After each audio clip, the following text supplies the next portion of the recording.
बिस्मिल्लाहिर्रहमानिर्रहीम अस्सलाम वालेकुम।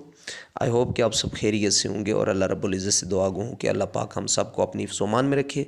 आमीन सुम्मा आमीन। डियर स्टूडेंट्स, डियर व्यूअर्स, आपको मालूम है कि हमेशा आपके लिए, आपके फ़ायदे के लिए अच्छे से अच्छे टॉपिक को चॉइस किया जाता है, अच्छी वीडियो बनाई जाती है और आप तक पहुंचाने की कोशिश की जाती है। डियर स्टूडेंट्स, यकीन करें, इल्म व आगाही के इस खूबसूरत सफ़र में मेरी ये हम वक्त कोशिश होती है कि अपने स्टूडेंट्स तक जो मटेरियल, जो मवाद पहुंचाऊं, वो प्योरिटी पर मबनी होना चाहिए। उसमें किसी किस्म का अबहाम, शक व शुबा नहीं होना चाहिए। तो हमेशा ऐसे ही करता हूँ। डियर स्टूडेंट्स, आपको मालूम है कि हमारे चैनल पर ख़ास तौर पर एमए उर्दू और एमफिल उर्दू के स्टूडेंट्स के लिए बहुत ज़्यादा मटेरियल वीडियोज़ की सूरत में मौजूद है। यानी गेट टेस्ट की तैयारी के हवाले से वीडियोज़, डिपार्टमेंटल टेस्ट की तैयारी के हवाले से वीडियोज़, सिनॉप्सिस बनाने के हवाले से, रिसर्च के हवाले से, वाइवा की तैयारी के हवाले से और प्रेजेंटेशन एंड असाइनमेंट्स राइटिंग के हवाले से बहुत ज़्यादा वीडियोज़ मौजूद हैं। तो आप चैनल को विज़िट करें और अपनी एग्ज़ाम की तैयारी को यकीनी बनाएं।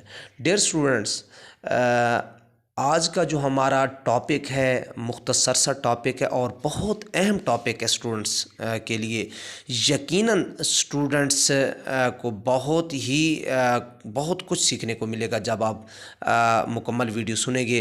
तो बहुत सारा आप सीखेंगे कि आज का जो हमारा टॉपिक है वो है, जब हम एमएससी ऑनर, एमएस, एमफिल या एमए स्टूडेंट्स होते हैं तो हमें एक टॉपिक पे रिसर्च करनी होती है। जब रिसर्च करनी होती है तो हमने रिसर्च के लिए जो मटेरियल होता है उसकी फराहमी को कैसे मुमकिन बनाना है, कहाँ से कलेक्ट करना है मटेरियल। तो उसके लिए हम आज आपको बहुत अच्छे अच्छे हिंट्स बोलेंगे। तो आपने वीडियो को मुकम्मल वॉच करना है। उससे पहले अगर आपने चैनल को सब्सक्राइब नहीं किया तो बराए मेहरबानी चैनल को ज़रूर सब्सक्राइब कर दें। चलते हैं अपने टॉपिक की तरफ। डियर स्टूडेंट्स, जब हम रिसर्च वर्क करते हैं तो उसके लिए हमें बहुत ज़्यादा मटेरियल की ज़रूरत होती है। एक टॉपिक पे लिखने के लिए टॉपिक एक होता है और हमें जो बुक्स पढ़नी होती हैं वो बहुत ज़्यादा होती हैं। तो उसके लिए करना ये होता है, जिस टॉपिक पे आप काम कर रहे हैं उस से रिलेटेड जो आदमी है, यानी अगर आप किसी शायर पे काम कर रहे हैं, किसी शायरा पे काम कर रहे हैं, तो फिर आपको कांटेक्ट करना होगा उनके साथ। वो अगर ज़िंदा याद हैं, अगर ज़िंदा याद नहीं, अल्लाह को प्यारे हो चुके हैं, तो फिर क्या करना होगा, लाइब्रेरी, मुतलका लाइब्रेरीज़ में जाना होगा, विजिटिंग कार्ड बनवा के वहाँ से बुक्स इशू करवानी होगी, उनकी स्टडी करनी होगी और आपको फिर लिखना होगा। अगर आप कहें ना कि रिसर्च जैसे कोर्स वर्क होता है ऐसे हम इजी काम कर लेंगे, नो।